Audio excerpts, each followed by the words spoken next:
人気アイドルグループスノーマンの佐久間大介が、キャットフードブランド懐石のアンバサダーとして出演する新 CM、佐久間さんのおもてなし編が2025年9月19日より公開された。本 CM は2025年4月に公開された相思相愛な時間編に続く第2弾で、猫様との時間をより豊かに楽しく演出する内容となっている。舞台は猫様のための懐石レストラン。店長役として登場する佐久間は、来店する猫様一匹一匹に合わせた懐石メニューを手に優しい声で語りかけながら丁寧におもてなしを行う。今日は何が食べたいかな？君にはレトルト、君にはおやつだよ、など、愛情あふれる接し方で猫様たちを迎える様子は、佐久間自身の猫愛を存分に感じさせる。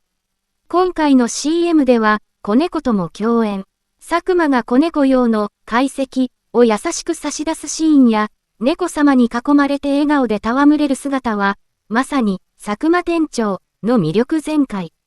CM の最後は、猫様に囲まれながら、猫様には懐石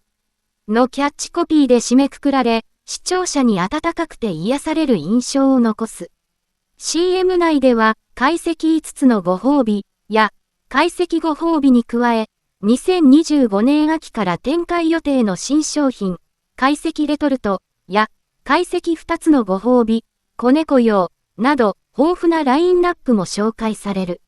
佐久間はインタビューで、撮影を通して猫それぞれの自由な個性を実感できたことを語り、ちゃこちゃんやツナちゃん、シャチの姿を見ていると本当に可愛い。ツナは要求が激しいけど、シャチは静かに待っている姿がワンちゃんみたいで面白いと猫との日常エピソードを披露。また、子猫との接し方については、なるべく楽しい気持ちを覚えてもらうことが大事。おもちゃやおやつでひたむきに愛情を与えれば応えてくれると自身の愛病家としての考えを伝えた。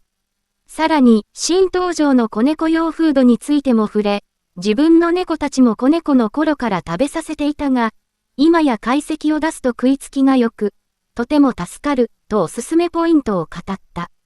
最後に視聴者に向け、ご飯をあまり食べない猫ちゃんがいる場合や、気になることがあったらぜひ、懐石を試してほしいとメッセージを送った。今回の CM は、猫様への愛情と佐久間自身の優しさが詰まった内容で、猫好きにとっては必見の作品となっている。新商品を通じて、猫様との時間をより豊かに楽しむヒントが満載だ。